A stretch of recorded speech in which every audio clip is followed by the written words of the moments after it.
Kamu tidak salah ditampar pipi kirimu, tampar lagi pipi kirinya sekeras dia menampar pipi kirimu.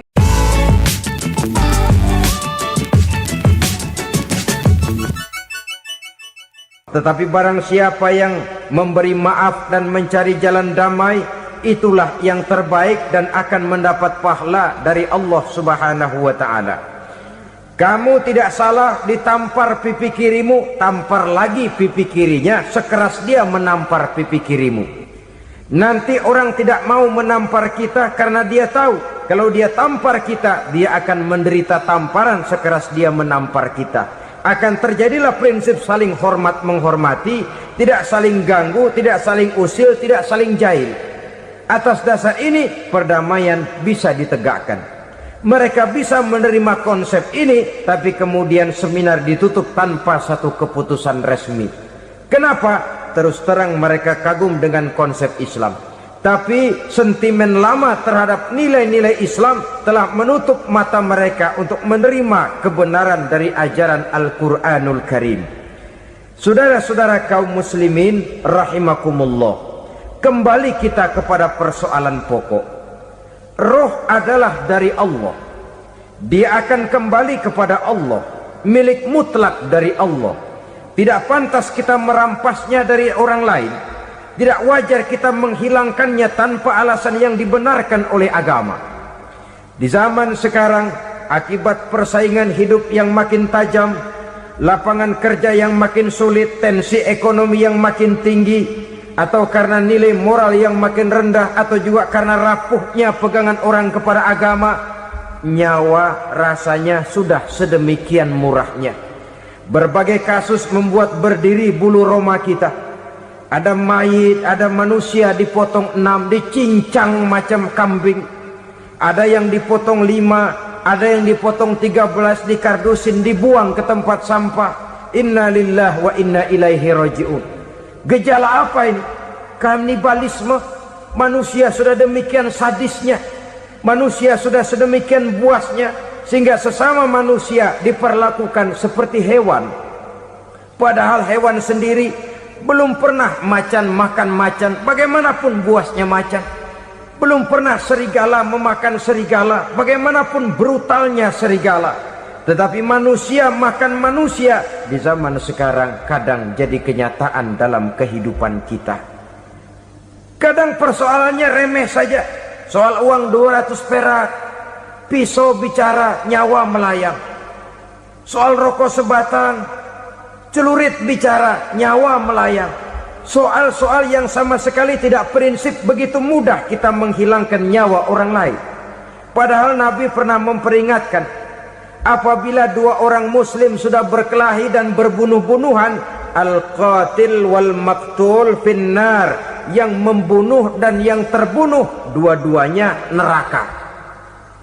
Sahabat heran, ya Rasul, kalau yang terbunuh, kalau yang membunuh masuk neraka itu sih wajar, tapi yang terbunuh kenapa neraka juga?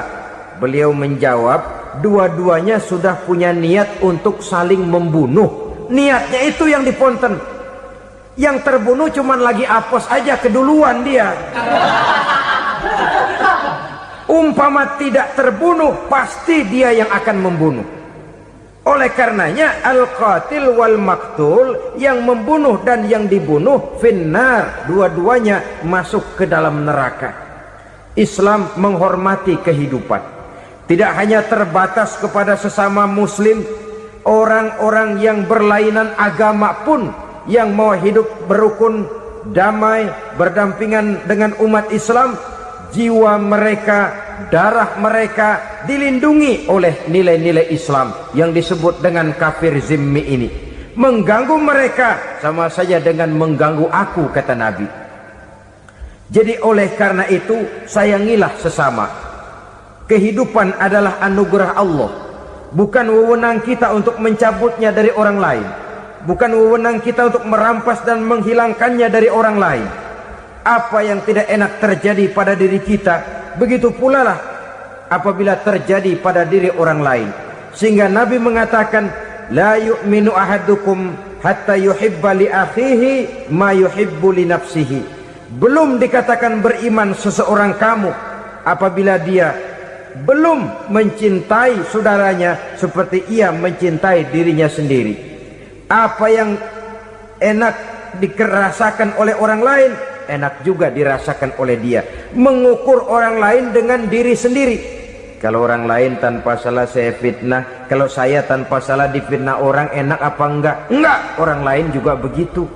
Kalau orang lain tanpa salah saya tempeleng kepalanya, enak apa tidak? Tidak. Orang lain juga begitu.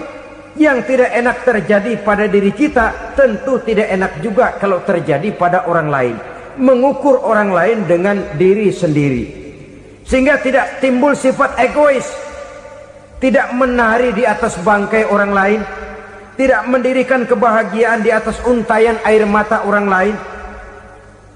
Sehingga dengan demikian saudara-saudara, dia bisa menghormati kehidupan, menghormati orang lain sebagaimana dia ingin dihormati. Inilah perbuatan ketiga yang merusak, membunuh orang lain dengan yang diharamkan Allah tanpa alasan yang benar. Yang ketiga. Kemudian yang keempat, perbuatan merusak wa aklar riba, makan riba. Hidup adalah tolong menolong. Bahasa kerennya take and give katanya. Saling memberi dan saling menerima. Nabi mengajarkan man kuraba kurbatan min kurabid dunya karaballahu lahu kurbatan min kurabi yaumal qiyamah wallahu fi aunil abdi madamal abdu fi auni akhihi. Siapa yang meringankan beban dari beban-beban yang dirita seseorang di dalam kehidupan dunia, Allah akan meringankan bebannya daripada beban-beban yang harus dipikulnya di hari kiamat nanti. Wallahu fi aunil abdi madamal abdu fi auni akhihi. Allah senantiasa akan menolong seorang hamba selama hamba itu masih mau menolong saudaranya. Allah selalu akan menolong seorang hamba selama hamba itu masih mau menolong saudaranya. Apabila kita sudah berpangku tangan terhadap kesulitan orang lain, biasanya pun pada saat kita mendapat kesulitan, kita akan sulit juga memperoleh pertolongan. Nah, riba alias renten, kedoknya adalah menolong orang, tapi sama juga bulu buntutnya dilepas, palanya dicekek. Menolong orang pada akhirnya menjadi beban bagi seseorang. Dan memang mencari orang-orang yang berada dalam posisi kesulitan. Biasanya di daerah-daerah di mana musim paceklik jadi lapangan kerja sulit, sedangkan urusan perut tidak bisa ditunda, akhirnya orang terjebak ke dalam rentenir, ke dalam riba, ke dalam renten, bunga berbunga, sehingga satu saat jumlah bunganya bisa lebih besar dari jumlah pinjaman pokoknya. Kemudian kalau juga ternyata tidak bisa dibayar, rumah jadi taruhan. Memang rumah satu-satunya, begitu rumah ditarik mulain camping. Bukankah pada akhirnya akan mewariskan kesengsaraan? Oleh karena itu, kepada kita berusahalah jangan berhubungan dengan rentenir, jangan makan renten dan riba. Kepada mereka yang melaksanakan riba, walaupun mendatangkan keuntungan materi, tapi percayalah harta yang didapat dengan jalan riba tidak akan membawa keberkahan. Manakala tidak membawa keberkahan, dia tidak akan mendatangkan ketenangan di dalam kehidupan kita. Oleh karenanya, memakan harta riba termasuk perbuatan yang merusak sendi-sendi kehidupan sosial, merusak kehidupan orang lain, merusak kehidupan masyarakat, tetangga, pergaulan dan sebagainya. Yang kelima, wa akla malil yatim, memakan harta anak yatim dengan cara yang zalim. Nih, memang lezat. Anak yatim itu nggak tahu urusan apa-apa. Kita diamanahkan untuk mengurusinya. Kadang-kadang dibentuklah panitia penyantunan yatim piatu. Yatimnya mah tetap kelaparan, panitianya yang pada gendut.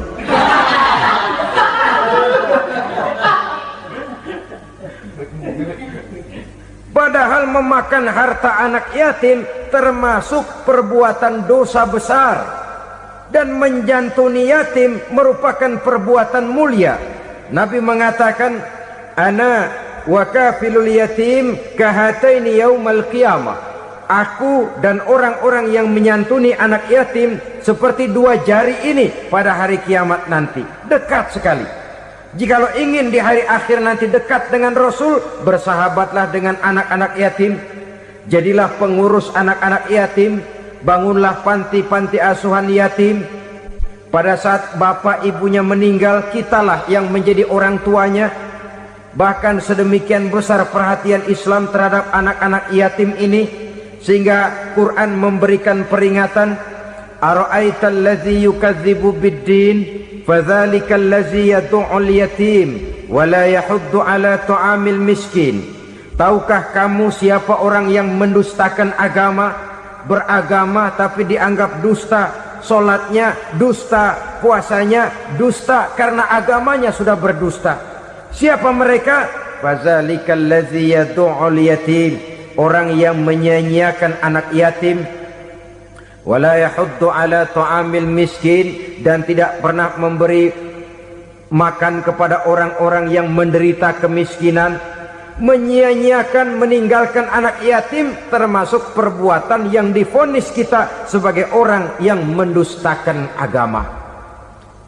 Saudara-saudara kaum muslimin rahimakumullah, maka sangat dicela mengeksploitir anak-anak yatim, menjadikan mereka sebagai kedok untuk mencari kekayaan pribadi. Tetapi jikalau ikhlas, ganjarannya sangat besar, nilai pahalanya sangat besar. Menyantuni yatim tidak hanya setahun sekali. Kalau Muharram pakai istilah lebaran yatim, dibentuklah panitia, diberilah beras, uang 45.000 rupiah, alhamdulillah. Tapi jangan lupa, si yatim tidak hidup cuma satu hari. Dia tidak hidup cuma di bulan Muharram saja. Dia hidup 12 bulan dalam setahun. Sebagaimana anak-anak yang lain, dia juga berhak punya masa depan. Dia juga berhak menikmati bangku sekolah. Dia berhak mengenyam arti dan makna pendidikan. Dia berhak membekali diri dengan ilmu dan pengetahuan, seperti halnya anak-anak yang lain. Maka kita yang diberikan keluasan oleh Allah, ingatlah itu, bersahabatlah dengan anak-anak yatim, santuni mereka. Perkara setahun sekali di bulan Muharram, alhamdulillah, itu bagus, bin Thayyib alias baik. Tapi tentu dan tentu sekali lagi, si yatim tidak hanya hidup di bulan Muharram. Dia hidup 12 bulan dalam setahun, 24 jam di dalam sehari. Oleh karenanya, menyia-nyiakan mereka pada saat posisi kita memang mampu akan memojokkan kita dalam satu posisi di mana kita dianggap sebagai orang yang mendustakan agama, memakan harta anak yatim dengan cara yang zolim. Bapaknya udah meninggal, kebunnya lebar, anaknya dikelecehin. Nah, dah kamu nggak usah pusing, nanti saya yang ngurus. Akhirnya bukan ngurus, nguras. Si yatim mungkin tidak tahu bahwa dia disia-siakan, haknya diambil, miliknya dizolimi. Tapi Allah yang akan membalasnya dengan seadil-adilnya. Maka makan harta anak yatim biasanya balasannya tokcer bin paten. Nggak banyak selang tempo itu, nggak percaya cobain dah. Nyobain aja kan nggak bayar, umpama memakan harta anak yatim dengan cara yang zolim, ganjarannya biasanya kontan. Kenapa? Ratapan si miskin, untayan air matanya, jeritan kepedihan hatinya, membuka pintu langit, permohonannya diijabah, getaran hatinya didengarkan oleh Allah, maka balasannya biasanya kontan.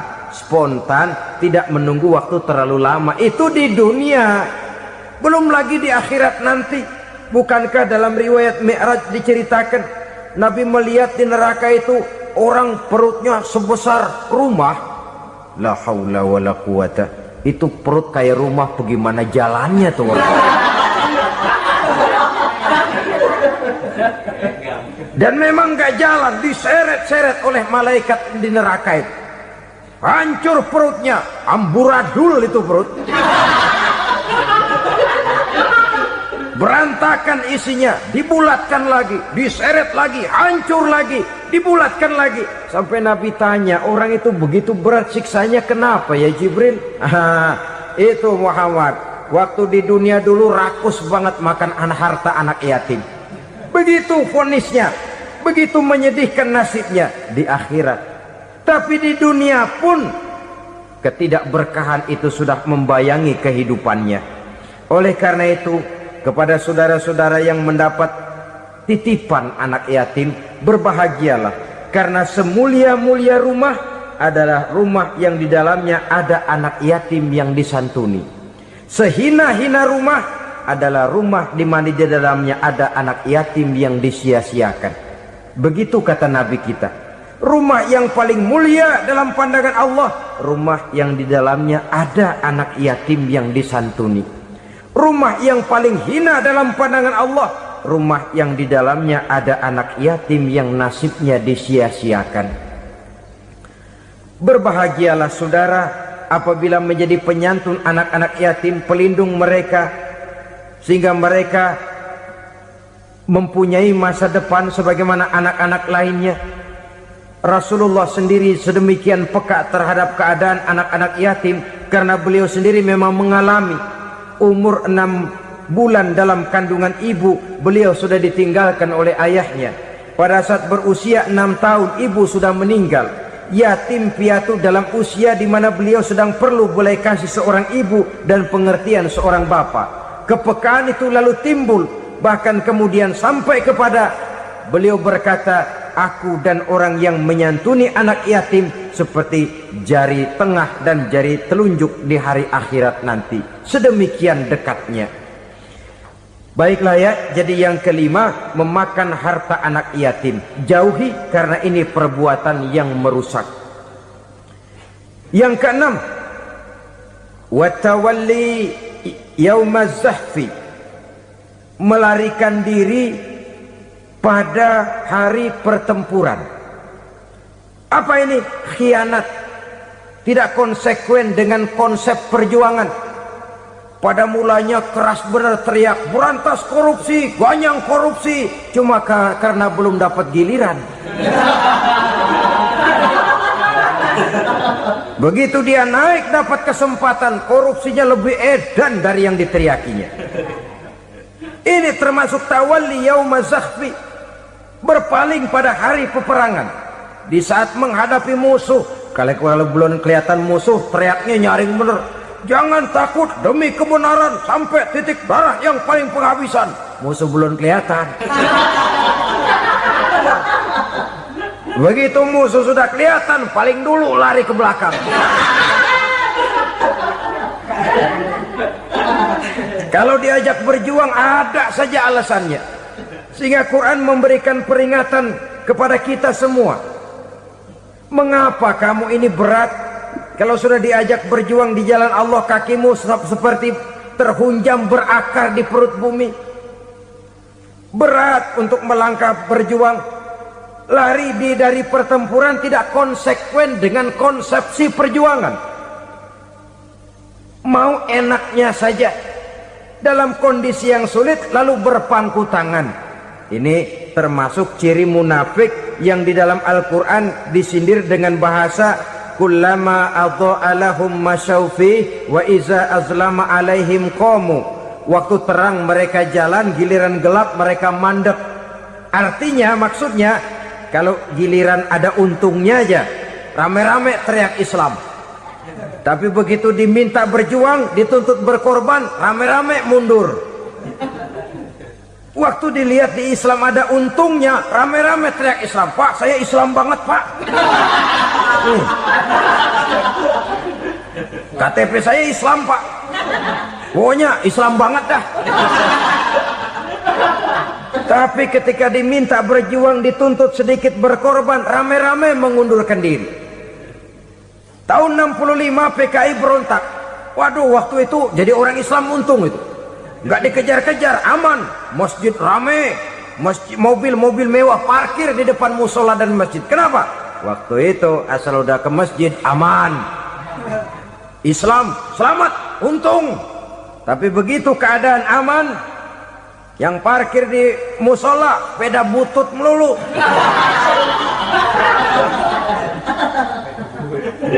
Waktu terang mereka jalan, waktu gelap mereka berhenti. Dikala di Islam ada untungnya, baru wah Islam bagus, Islam hebat. Tapi waktu dilihat ada kerugian, jangan bawa-bawa Islam dah. Jangan bicara soal Islam, ini kan bukan soal agama. Bukan soal agama. La haula wa la quwata illa billah. Beragama kita ambil talfik fid din, mengambil yang enteng-enteng saja dalam urusan beragama ini. Tidak konsekuen kita dengan Islam kita. Seolah kita mau memilih mana yang terasa cocok sama selera kita, kita teriak Islam. Beratan aja dikit, rame-rame berpaling. Itu termasuk tawalli yaumaz zahfi, para pengkhianat, mental-mental hipokrit yang tidak mau konsekuen menghadapi segala bahaya. Itu termasuk perbuatan yang merusak. Kenapa? Kalau cuma dia saja yang lari, mungkin tidak jadi soal. Tapi larinya ini akan mempengaruhi orang lain. Nah, pengaruhnya itu yang dicegah.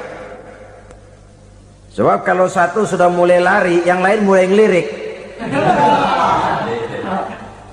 Ketika yang dilirik kemudian tidak ada reaksi, dia akan ikut lari. Artinya apa?